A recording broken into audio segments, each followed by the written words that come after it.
Amelia Clark का एक बहुत ही इंटरेस्टिंग कोट है। वो कहती है, my father says never trust a man whose TV screen is bigger than his bookshelf. अब ये जो कोट है, ये जो विचार है, किस कॉन्टेक्स्ट में उनके पिता ने कहा, वो किस शख्स के साथ बैठे थे जिनका टीवी बड़ा था, क्या था, और वो डिपेंड्स कि बंदा कौन सी किताबें भी पढ़ता है।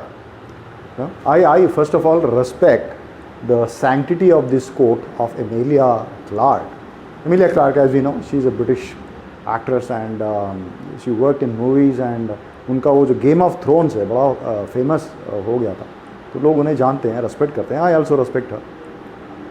अब पहली बात तो जिस प्रोफेशन में वो है वहाँ किताब पढ़ने वाले कितने होते हैं, उनका जो उठना बैठना है ना, तो उन लोगों के साथ होता होगा वो बहुत ज़्यादा फिल्मी बात करते होंगे, या उनके साथ में बात करने में उनको मज़ा नहीं आता होगा। लेकिन मैं जो पॉइंट बताने वाला हूँ, और आप समझ गए होंगे शायद, कि भाई किस संदर्भ में, किस कॉन्टेक्स्ट में बात कही है, किसने किसको कही है।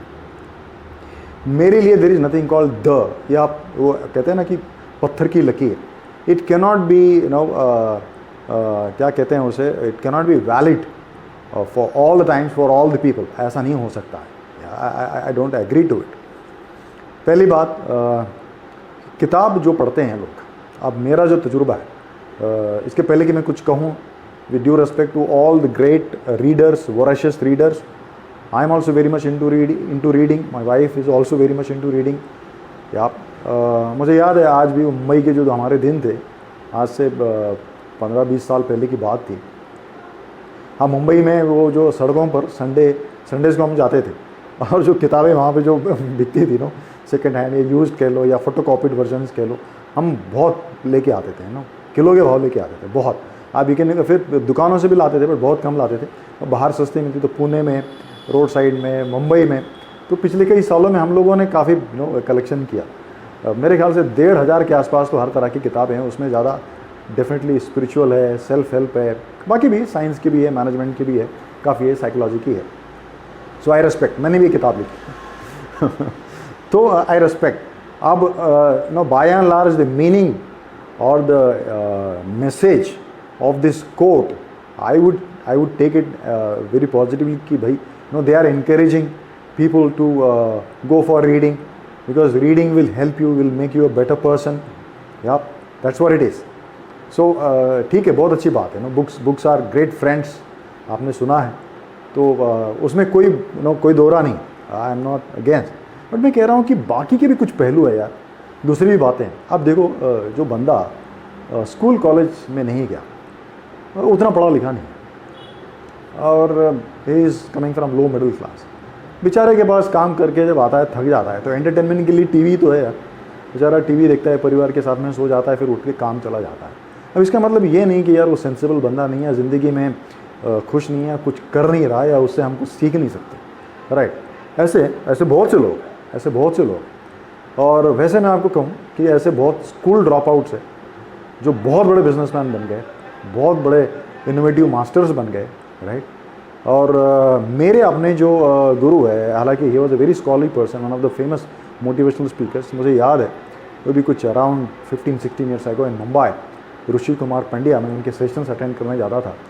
तो वो कहते थे, बच्चों को मैं क्या बताऊं कि ज़िंदगी क्या है, सारी उम्र तो किताबों में उलझा रहा या तो उनके पास भी बहुत बड़ा कलेक्शन रहता था किताबों का। लेकिन वो बात ये कहते कि किताबों से हटकर ज़िंदगी में जो है ऑब्जर्वेशन जो है वो आपको बहुत कुछ सिखा जाता है, राइट। तो there is one more angle to it, definitely me being from learning and sharing, training and development, so I would like to highlight over here, and most of the trainers, teachers, facilitators, I'm sure you people are aware of it. It is said about this WAC, video, visuals, audio and kinesthetic, कि भाई जो visuals होते हैं उससे हम उसको देख के हम ज़्यादा सीखते हैं, रिटेंशन भी अच्छा होता है we can remember for a longer time. फिर next is basically your audio, अब जब सुनते हो तो उसका रिटेंशन जो है लेकिन विजुअल से थोड़ा कम होता है बाय एंड लार्ज। और काइनेस्थेटिक जो है, मतलब by doing by self experience, उसका जो रिटेंशन है वो ज़्यादा हाई होता है, या बट स्टिल ये तो इन जनरल है। इट डिपेंड्स कि भाई जो जिसकी लर्निंग स्टाइल सुनने की ऑडिटरी है तो उसको सुनने में मज़ा आता है, जिसको देखने में मज़ा आता है, राइट, ऐसा है। वो जो किताब पढ़ते हैं उनका भी अपना लर्निंग स्टाइल है ना, तो वो भी बातें हैं। आप किताब में विजुअल्स है, उसमें टेक्स्ट है, आप कैसे करते हैं, एवरीथिंग। देखो वक्त के साथ में चीज़ें बदलती हैं। I look at in three ways, 3 E's for me. One is basically easiness, second is economy and third is effectiveness. कि भाई कोई भी चीज़ जो है, कोई भी इक्विपमेंट है, कोई भी फिनोमिना, कोई भी प्रोसेस है, क्या ये ईजी टू अडॉप्ट है, राइट, ईजी टू इम्प्लीमेंट है, इकोनॉमिकल है, क्या ये मतलब मेरे बस की बात है when it comes to economy, या तीसरा है इसका इफेक्टिवनेस क्या है इंडिविजुअली मेरे ऊपर, राइट। तो एक वक्त किताबों का था, उसमें कोई दोहरा नहीं कि उस वक्त इंटरनेट नहीं था, राइट। अब इंटरनेट के आने के बाद और पिछले दशक में और पिछले कुछ सालों में और अभी पैंडेमिक के चलते online teaching, online learning sharing का जो हमने एक्सपीरियंस लिया है, अब तो पर्सपेक्टिव्स काफ़ी चेंज हो गए, right. So the books have been taken over by online. Kindle में लोग हैं, हाँ, ऑडियो बुक्स है, लोग इंटरनेट में देख रहे हैं, अपने लैपटॉप्स में देख रहे हैं, स्मार्टफोन्स में देख रहे हैं, राइट। फिर उसके बाद जैसे मैंने विजुअल्स की बात कही, लोग यूट्यूब वीडियोस देख रहे हैं और भी बहुत सी चीज़ें देख रहे हैं, right. So the so called conventional traditional books have been taken over by with the advent of technology by the videos now, isn't it? But different platforms are there, different sources are there, yeah. तो कोई ज़रूरी नहीं है कि वो जो बात है कि भाई आपका टीवी का साइज़ अगर बड़ा है तो आप बहुत ज़्यादा आर्गूमेंट करते हैं, और आपका बुक शेल्फ का अगर साइज़ बड़ा है तो आप आर्गूमेंट नहीं करते। नहीं, ऐसी कोई बात नहीं है। और कुछ प्रोफेशंस को भी आप ले लो, हाँ, समझ गए होंगे ना, with due respect to all those professionals जिनके किताबों के शेल्फ साइज वैसे बहुत बड़े होते हैं। अब उनके साथ कभी आप बात करके देखो, भाई साहब आप चुप बैठोगे। एक जो आम साधारण आदमी है, जो सो कॉल्ड इतना स्कॉलरली नहीं है, किताबों में उलझा हुआ नहीं है, वो तो डिस्कस करेगा, बात करेगा, हार मानेगा। लेकिन जो किताबों में उलझा हुआ है उसका खामोश रहना बड़ा मुश्किल हो जाता है। वो तो अड़ जाता है, वो कहता है यार I know better than you, मैंने तो इतनी हज़ारों किताबें पढ़ी है, मेरे पास में तो हाईएस्ट पॉसिबल डिग्रीज़ है, मैं कैसे खामोश बैठूँ। उसका अहम बड़ा मजबूत हो जाता है। आप समझ रहे। तो खैर बहरहाल जैसे कहते हैं कि हर प्रोफेशन में अच्छे बुरे लोग होते हैं, ऐसे ही है कि जो बाहरी सोर्सेज जो है, दो एक्सटर्नल जो सोर्सेज है, चाहे वो टीवी ले लो, टीवी में काफ़ी कुछ है सीखने को। चाहे आप देख रहे होंगे डिस्कवरी चैनल से, ज्योग्राफिक चैनल से, इसके अलावा एंटरटेनमेंट, सिनेमाथेरेपी, मेरा तो बड़ा ही इंटरेस्टिंग एरिया है। सिनेमाज देखता हूँ, उसमें क्या लर्निंग है उसको मैं अपने तरीके से स्टाइल में शेयर करने की कोशिश करता हूँ, और लोग इतने सालों से उसको सुनते हैं। May not be many but there are people and they have been consistently over there for last so many years. तो अपना अपना स्टाइल है, राइट, अपना अपना स्टाइल है। कुछ लोग किताबें पढ़ के बहुत हम्बल हो जाते हैं, राइट, बहुत इंटेलिजेंट और विजडम की तरफ चले जाते हैं, राइट। कुछ लोग वहाँ अटक जाते हैं। ऐसे ही कुछ लोग हैं टीवी देखकर, वो अगर अहम वाली बात है, राइट, तो फिर उनका बड़ा मुश्किल होता है रुकना।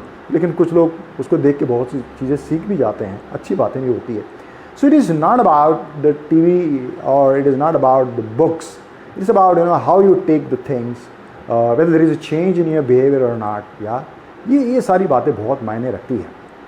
मैं सोचा कि मैं आपको बता दूं, क्योंकि ये कोट मैंने कहीं पढ़ा, और जब मेरा रिस्पॉन्स भी यही था कि वाह क्या बात है, बिकॉज लगा कि यार ये एनकरेज कर रहा है towards reading, book reading, and one has to be well read person. ये अच्छी बात है, ये अच्छी आदत है, ठीक है। लेकिन one should understand the rest of the things also. We should not undermine that watching TV और बीइंग ऑन द स्क्रीन और लैपटॉप और समथिंग, और बीइंग ऑन गूगल। नहीं, गूगल ने उन लोगों का घमंड तोड़ा है जो अपने आप को तुरंत खान समझते थे। मतलब अपने आप को ये समझते थे कि यार हमें बहुत कुछ आता है, कुछ किताबें पढ़ के आ गए। नहीं, आज इंटरनेट ने इनफैक्ट बहुत सी चीज़ें साफ कर दी। भाई गया वो ज़माना जब एक आदमी के पीछे हज़ारों लाखों लोग पड़े हुए हैं। आज गूगल में, इंटरनेट में सब कुछ है, right from science to spirituality. आज ईश्वर हमें ये कह रहा है इंटरनेट के ज़रिए कि everything is available to you. बस शर्त है कि आप जागो, be aware, be awake, act on it, apply, that's what, and achieve, ये कह रहा है। कि मोनोपोली नहीं रही है अभी किसी भी चीज़ के अंदर में या। तो ऐसा ना सोचो कि ना कि मैं यार मेरे इतने फॉलोअर्स नहीं है, बहुत कम लोग हैं या ऐसा। मैंने देखा है ना, मैंने टिकटॉक में भी मैंने देखा है, सोशल मीडिया में मैंने देखा, लोग कहते हैं यार मेरे वीडियो को इतने लाइक नहीं मिलते। मैंने कहा ऐसा नहीं होता है, जिनको पसंद है उनको पसंद है, जिनको बात क्लिक, क्योंकि अभी कई बार कुछ पोस्ट होते हैं इतना गहरा और इतना प्रोफाउंड पोस्ट होता है जिसमें आपको बहुत कम लाइक्स मिलेंगे, राइट, क्योंकि लोगों का ऐसे लोग बहुत कम है, उनकी चॉइस अलग है, राइट। और कुछ ऐसे ही आप डालो उठ पटांग या वाहिद कुछ डालो, वो आप सोचोगे भी नहीं उसको इतने सारे लाइक्स मिल जाते हैं।